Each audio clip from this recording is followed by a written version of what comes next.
welcome to The Explainer. Today, we're talking about something huge, the leap voice AI is taking. I mean, from totally clunky and robotic to, well, something that feels fast, expressive, and actually conversational. Let's get right into it. So let's start with a feeling I bet you know all too well.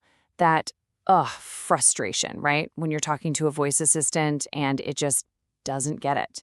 It's slow, it gets you wrong, and the whole thing is just, honestly, painful. To really get a handle on how far we've come, we've got to look back. I'm not talking years ago. I'm talking just a few months ago. It was a completely different world. Yeah, as the team at OpenAI puts it, the experience wasn't just a little wonky. It was fundamentally broken. I mean, the models were slow, they sounded like something out of a 90s sci-fi movie, and they were so brittle. If you went even a little bit off script, poof, the whole thing would just fall apart. Okay, so let's look at a perfect and kind of painful example of how this used to work, or, didn't work.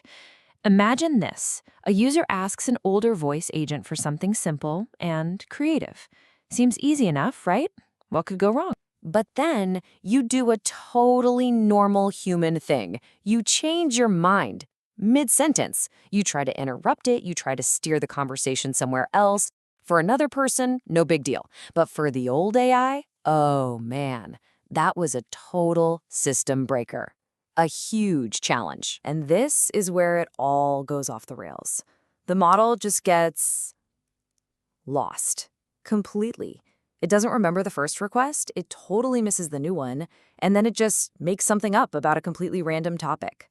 That is what people mean when they say these systems were brittle.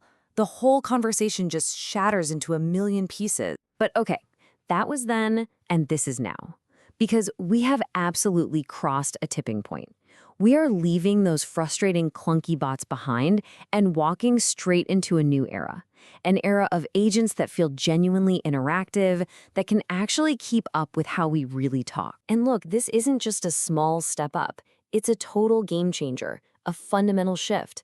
We're talking models that are way faster, that can actually sound expressive, that have some personality. And maybe most importantly, they're accurate. They can actually follow the thread of a conversation. So why was the old ways so bad? Well, it was this thing called the chained approach. Think of it like a really inefficient factory assembly line. You've got 3 separate steps.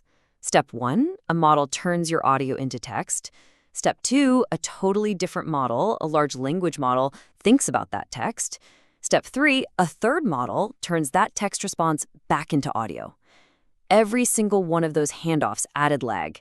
And worse, it stripped out all the emotion, all the nuance from your voice. But the breakthrough? It's a whole new way of doing things, a single end-to-end model. It's speech to speech. That means your voice goes in and a voice comes right back out. No more clunky 3-step chain. It's just one unified, elegant process. And that's what makes it so much faster. And it's why I can actually hang on to all that human nuance. So let's go back to our haiku example. With this new kind of model, the whole interaction is just seamless. The user interrupts, says, hey, actually, can you make it about stars? And boom, the AI just pivots instantly. It delivers an expressive haiku about stars. It understands, it adapts, and it sounds totally natural while it's doing it. It's a night and day difference. All right, so the tech is finally here. That's awesome. But how do you actually build something great with it? Because it's definitely not a one-size-fits-all kind of deal. It really all starts with getting your head around the key trade-offs you're going to have to make. When you're in the trenches building one of these things, you're basically a juggler. You're trying to balance all these different factors, things like speed, cost, and how smart it is. And you have to ask yourself, what matters most? Do I need a lightning-fast response? Or is it more important that it's 100% accurate? The right answer? Well, it completely depends on your specific use case. And this is a great way to see how those priorities can shift. Let's say you're building a fun little consumer app. What matters? User experience and speed. It has to feel fast. It has to be engaging. Accuracy? Maybe not the biggest deal. But now, think about a customer service bot that's handling people's orders. Suddenly, accuracy is everything. You absolutely cannot have it accidentally cancel an order when someone asks to update it.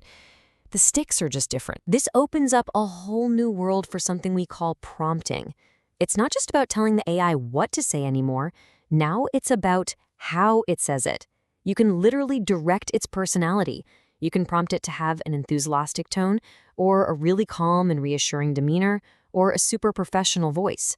You can dial it in to perfectly match your brand. And what we're seeing is that the best way to build these isn't to create one giant, all-powerful super agent that tries to do everything.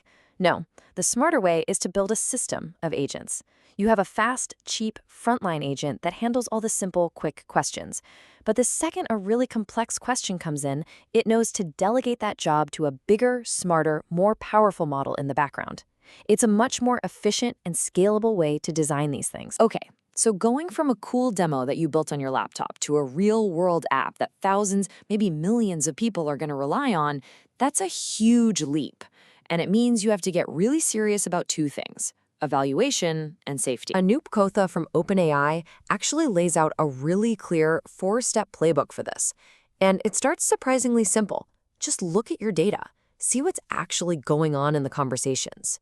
From there, you bring in humans to label that data and help you iterate. Once things are feeling pretty solid, you can start to automate your testing for functionality. And then, the final step, you can even start analyzing the audio itself. Is the tone right? Is the pacing good? It's a full stack approach. So you might be wondering, what's with this number 100? Well, it's actually the key to how you can add safety guardrails without slowing the whole experience down. Here's the trick. The AI generates the text way faster than it can actually speak it out loud. This gives you a tiny buffer, a little window of time, say after every 100 characters are generated, where you can run a safety check in the background, totally separate from the audio stream. The result? You get safety and speed. You don't have to choose. So the message from the experts, the people actually building this stuff, is crystal clear. The tech has hit that good enough point. It's ready for prime time. And what that means is that right now, there's this first mover advantage. There's a real window of opportunity for developers and for companies to get in there and build the next generation of amazing, scalable voice apps. And that really leaves us with one final, pretty mind-bending question to chew on. You know, for decades, how we talk to computers has been through keyboards and mice and screens. But now that they can actually listen, now that they can understand the nuance in our voices, how is that going to change our relationship with technology itself, and maybe even with each other? I think that's something we're all about to find out. Thanks for joining me on The Explainer.